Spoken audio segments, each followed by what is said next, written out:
As of February 10th, the United States is making big moves on Ukraine. Is Trump scaling back U.S. support, pushing Europe to take the lead, or even negotiating with Putin himself?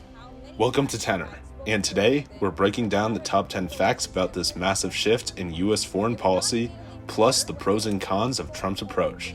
Let's get into it. Number 10. Trump is pushing Europe to lead. For years, the United States has been Ukraine's primary source of military aid and supplying billions in weapons and financial support. But Trump is changing that, urging European nations to step up and take greater responsibility. He has reportedly told NATO allies that the US will no longer be the world's piggy bank and that European countries must contribute more to Ukraine's defense. Number 9. The US is cutting back aid. During his campaign, Trump criticized the massive spending on Ukraine and promised to reevaluate aid. Now, his administration is working with Congress to significantly reduce direct military support, instead encouraging European nations to fill the gap. This could mean fewer advanced weapons like rocket systems and Patriot missile batteries being sent from the US. Number 8. First US-led Ukraine meeting without US leadership. In a major shift, the Ukraine Defense Contact Group, which has coordinated international support for Ukraine since the start of the war, is holding its latest meeting without direct US leadership. Instead, European nations like the UK, Germany, and France are taking charge of the discussions. Number 7. Ukraine is still getting weapons, just from different sources. While the US aid may be slowing, European countries are ramping up their support.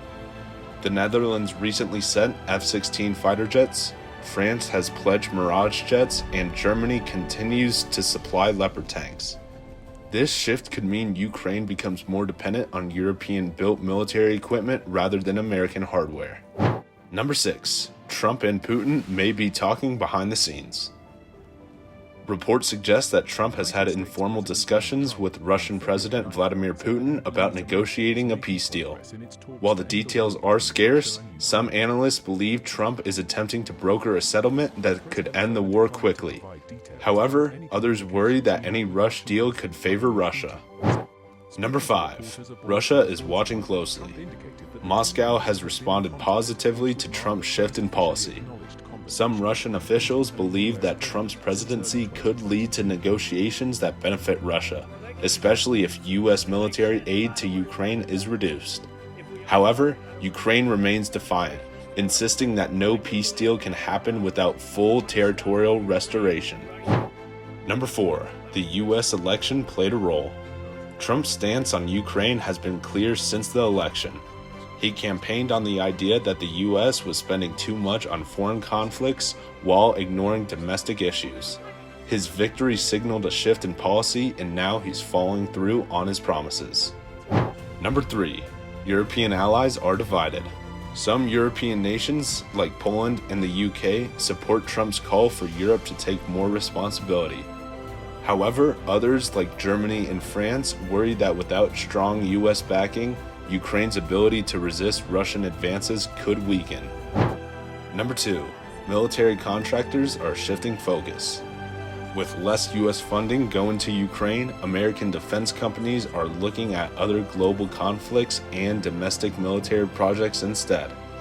Some major contractors are already redirecting resources towards U.S. border security and military modernization. And finally, at number 1, we have Ukraine's next steps being unclear.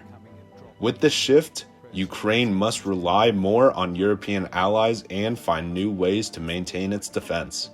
Some experts believe that Ukraine will look to strengthen ties with the European Union and push for accelerated NATO membership.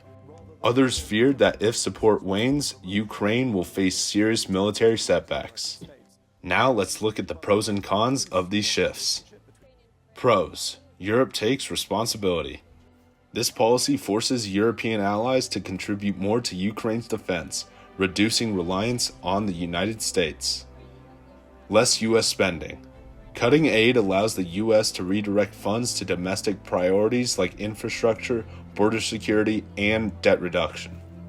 Push for peace talks. Trump's willingness to engage in negotiations with Russia could potentially lead to an end of war sooner than expected. And now for the cons. Ukraine loses crucial support. Without strong US aid, Ukraine may struggle to maintain its defense capabilities. Europe might not step up.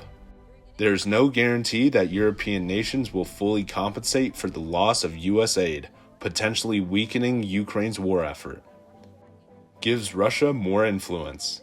A shift in US policy might embolden Russia, encouraging further aggression or territorial ambitions. So, is Trump's Ukraine strategy a smart shift or a dangerous gamble? Will Europe step up, or is this the beginning of the end for Ukraine's resistance? Let me know your thoughts in the comments. Make sure to like, subscribe, and hit that bell button for more in-depth breakdown on major global events. Thanks for watching Tenor, and I'll see you next time.